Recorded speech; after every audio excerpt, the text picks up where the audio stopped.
गरीब ससुराल में अमीर बहू के आने से आई बहार। Happy birthday to you, happy birthday to you, happy birthday dear Saanjh, happy birthday to you. तभी अपने मखमल के बिस्तर में सो रही सांझ खुशी से उठ जाती है। Thank you so much mom and dad, it's been a lot. This dress for you बेटा, जल्दी से रेडी होकर आ, हमने बिग पार्टी थ्रो की है। अपने पिता का दिया महंगा ड्रेस पहनकर सांझ नीचे आती है, जहां दिलीप का आलीशान बंगला किसी शाही महल के जैसे महंगी लाइट और कीमती फूलों से सजा था और पार्टी में आया हर इंसान महंगे सूट बूट में था। सांझ बर्थडे केक काटती है, तभी दिलीप अपर्णा से कहता है, आज हमारी सांझ 24 साल की हो गई। अपर्णा जी, अब वक्त आ गया है कि सांझ की शादी करके हम वादे को निभाएं। ये सुनकर अपर्णा का मन चिंता में घुलने लगता है। उस रात वह सो नहीं पाती। अपर्णा जी, आप सोई नहीं? तभी रोते मन से अपर्णा ने कहा, हाजी कैसे सो जाएं? वो माँ जिसकी बेटी के जीवन में सीता जितना दुख सहना लिखा हो। हाजी, मैंने आज तक आपसे कुछ भी नहीं मांगा, लेकिन आज ये माँ दामन फैलाकर आपसे अपनी बेटी की जिंदगी मांग रही है। तोड़ दीजिए उस वादे को। मेरी फूल सी सांझ को मत ब्याहिए उस घर। अपर्णा, मुझे माफ करना, मैं वचनबद्ध हूँ। कल हम सांझ की सगाई के लिए सीतापुर जा रहे हैं और वहीं शादी भी हो जाएगी। अगले दिन दिलीप भारद्वाज अपनी पत्नी और बेटी के साथ सीतापुर गांव आ जाता है, जहां गाड़ी एक टूटी फूटी मड़ई के आगे रुकती है, जिसके आंगन में बूढ़ी गंगा चूल्हा फूंक रही थी। पापा, ये हम कहाँ आए हैं? सांझ, दरअसल मैंने तुम्हारी शादी बचपन में ही अपने गरीब दोस्त रामदास के बेटे से तय कर दी थी। ये वही हैं जिन्होंने तुम्हारे पिता का दुख में बहुत साथ दिया। देखो बेटा, मैं उन बाप में से नहीं जो तुम्हें अमीरी देखकर ब्याह दूं। बाकी जो भी तुम्हारा फैसला होगा मैं उसकी इज्जत करूंगा। दिलीप के परिवार को देखकर गंगा और रामदास उनका स्वागत सत्कार करते हैं। अरे दिलीप, मेरे दोस्त, कितना बड़ा आदमी बन गया है तू। आना, यहाँ बैठ। अपने फटे गमछे से रामदास खाट झाड़ कर उन्हें बिठाता है। तभी गंगा गरीबी लाचारी से लजाते हुए बोली, सुनो जी, जल्दी से जाकर नाश्ते के लिए थोड़ा नमकीन बिस्कुट ले आओ। हाँ, अभी लाया। तभी माटी में सना कन्हैया घर आता है। घिसी चप्पल और एक खियाई शर्ट में उसकी गरीबी साफ दिख रही थी। उसने पैर छूकर अपर्णा दिलीप को आदर मान दिया। तभी सांझ नम आंखों से कहती है, पापा, आपने फैसला मुझ पर छोड़ा था। मुझे ये रिश्ता स्वीकार है। एक लड़की तो बस यही चाहती है कि उसका होने वाला हमसफर उसके माँ बाप की इज्जत करे। मुझे कन्हैया में आपकी परछाई दिखी पापा, वो बिल्कुल आप जैसे हैं। बड़ी ही धूमधाम से दिलीप अपनी बेटी की शादी रामदास के बेटे कन्हैया से कर देता है। गले नहीं लगेगा रामू, अब तो हम समधी बन गए। ये कुछ सामान है। तभी कन्हैया कहता है, ससुर जी, हमें दहेज नहीं चाहिए। भगवान की दया से मैं इतना तो कमा लेता हूँ कि सांझ को खिला लूंगा। कन्हैया की खुददारी देखकर सांझ उसे अपना दिल दे देती है। तभी अपर्णा कहती है, दामाद जी, हमारा इरादा आप लोगों को ठेस पहुंचाने का नहीं, रख लो हमारी ओर से तोहफा समझकर। तभी सांझ कहती है, सुनिए, मम्मी डैडी इतने प्यार से दे रहे हैं, रख लीजिए ना।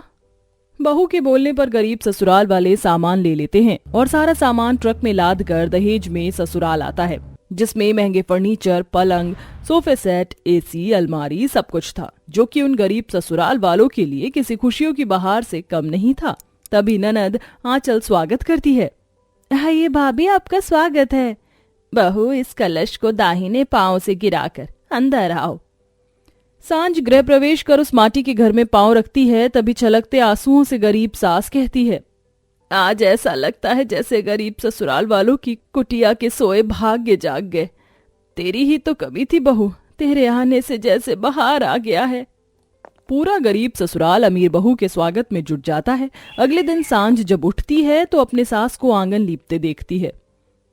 लाइए माँ जी, मुझे करने दीजिए। नहीं बहू, तुझे इन सब की आदत नहीं होगी, तू महलों की बेटी है, मैं कर लूंगी। माँ जी, मैं महलों की बेटी थी, अब इस घर की बहू हूँ और ये घर मेरा अपना है। ये बोलकर बहू मिट्टी से घर लीपने लगती है और फिर गंदे बर्तन मांजने बैठती है। ननद जी, बर्तन धोने का साबुन कहाँ है? तभी गरीबी भरी हिचक से आंचल ने कहा, भाभी हम चूल्हे की राख से बर्तन मांजते हैं, आप रहने दीजिए, मैं कर लूंगी। तभी सांझ मुस्कुरा कर कहती है, तुमने बहुत किया ननद जी, अब मुझे करने दो।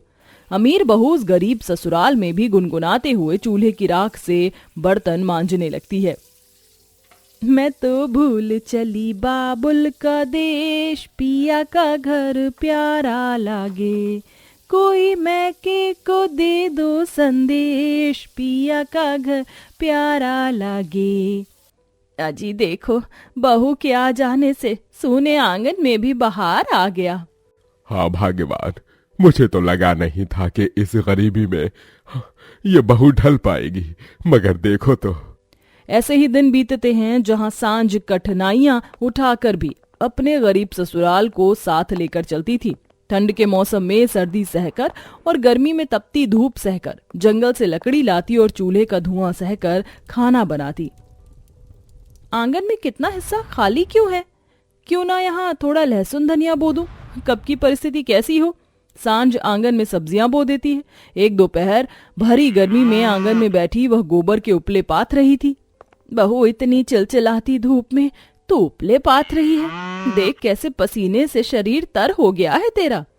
माँ जी, पिछले 2 दिन का गोबर इकट्ठा हुआ था, आज धूप कड़क थी इसलिए बना दिए उपले।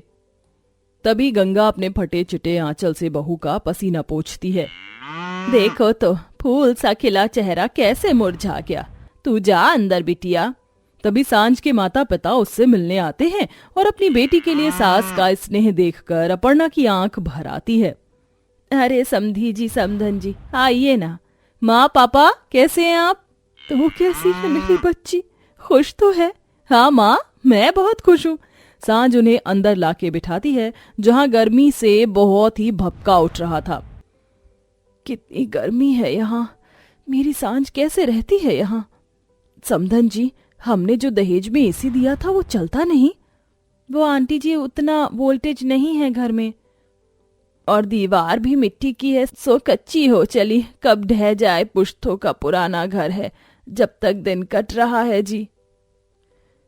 तभी एकदम से बरसात शुरू हो जाती है और झोपड़ी की टूटे छत से पानी टपकने लगता है और दीवारों से मिट्टी झड़कर उन पर गिरती है। ये सब देख दिलीप का मन बड़ा दुखता है। तभी कन्हैया और रामदास आ जाते हैं। कन्हैया बेटा, यहीं रुक जा, वहां तेरे सास ससुर बैठे हुए अंदर झोपड़ी में, और जगह नहीं है। जी बाबूजी। झोपड़ी में और जगह न होने की वजह से बेचारे दोनों बाप बेटे ओट पर ही खड़े थर थर कांपते थे। तो वहीं बर्तन लगाए सास ननद खड़ी थी और मिट्टी के चूल्हे के धुएं में लाल आंखें किए बहू खाना बना रही थी। हे राम जी, आपको भी आज ही बरसना था। जाने माँ पापा मेरे ससुराल वालों के बारे में क्या सोच रहे होंगे। पूरी तो बन गई, साथ में बनाने के लिए सब्जी तो है ही नहीं, अब क्या करूं। हाँ, रात का भात रखा, इसमें दूध चीनी डालकर खीर बना देती हूँ, माँ जी ने सिखाया तो है। काफी देर बाद बारिश रुकती है जहाँ आंगन मिट्टी से भरा हुआ था और घर टूटने की हालत में पहुंच चुका था। पापा माँ, ये लीजिए, मैंने आपके लिए खीर और पूरी कचौरी बनाई है, खाइए ना। दोनों अपनी बेटी के हाथों से बनाया खाना खाकर बहुत खुश होते हैं। उनकी आंखों से आंसू गिरने लगते हैं। खुश रहे बेटी, बहुत अच्छा बनाया है। तू अमीरी में पली बड़ी थी, मगर इस घर में तू ये ढल गई कि अपनी बेटी पहचान ही नहीं पा रहा। तू तो इस आंगन की बहार है। रामदास, तू मुझे इस परिवार का हिस्सा मानता है ना दोस्त? हाँ, क्योंकि तू मेरा जिगरी यार है दिलीप। तो फिर मुझसे पैसे लेकर घर बनवा ले, क्योंकि इस घर में मैंने बेटी दी है। बाप हूं ना, उसे सुखी देखना चाहता हूं। पापा जी, पहले ही घर का सारा सामान आपने ही दिया है। घर बनाने में भी अगर आप पैसे देंगे तो ऐसा लगेगा जैसे हम आपकी बेटी को इस घर में रखने की कीमत ले रहे हैं। नहीं बेटा, रिश्तों में कीमत नहीं लगाई जाती, रिश्ते अनमोल होते हैं। मैं ये देखकर बहुत खुश हुआ कि मेरी सांझ इस घर में कितनी खुश है, मगर मैं कोई गैर तो नहीं हूं। दिलीप के जोर देने पर ससुराल वाले मान जाते हैं, जिसके बाद झोपड़ी तोड़वाकर पक्का घर बनता है, जिसमें पूरा गरीब ससुराल लग कर काम करता है। जिसके बाद सांझ खुशी खुशी अपने गरीब ससुराल वालों के साथ जिंदगी बिताने लगती है।